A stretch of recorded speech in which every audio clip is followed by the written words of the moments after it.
As the disciples were gazing up towards heaven, angels appeared unto them and said, This same Jesus, which is taken up from you into heaven, shall so come in like manner as you have seen him go into heaven. This is your daily devotional. Maranatha, the Lord is coming. Maranatha, a daily devotional by Ellen G. White. Youth and the Drug Syndrome.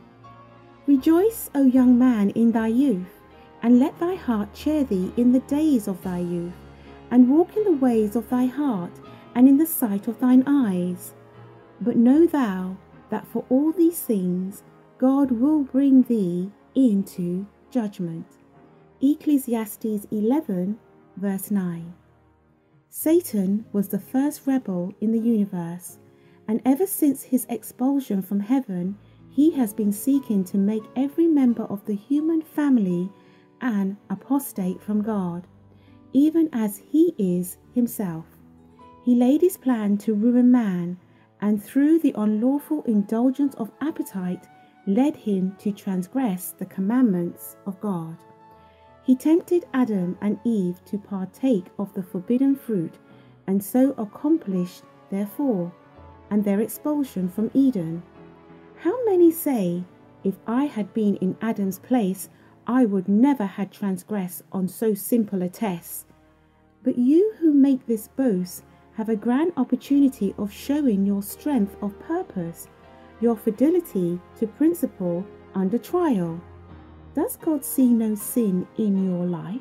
On every side, Satan seeks to entice the youth into the path of perdition, and if he can once get their feet set in the way, he hurries them on in their downward course, leading them from one dissipation to another, until his victims lose their tenderness of conscience and have no more the fear of God before their eyes. They exercise less and less self-restraint. They become addicted to the use of wine and alcohol, tobacco and opium, and go from one stage of debasement to another. They are slaves to appetite. Counsel which they once respected, they learn to despise. They put on swaggering airs and boast of liberty when they are the servant of corruption. They mean by liberty that they are slaves to selfishness, debased appetite, and licentiousness. Satan is determined to have the human race as his subjects, but Christ has paid an infinite price that man may be redeemed from the enemy, and that the moral image of God may be restored to the fallen race.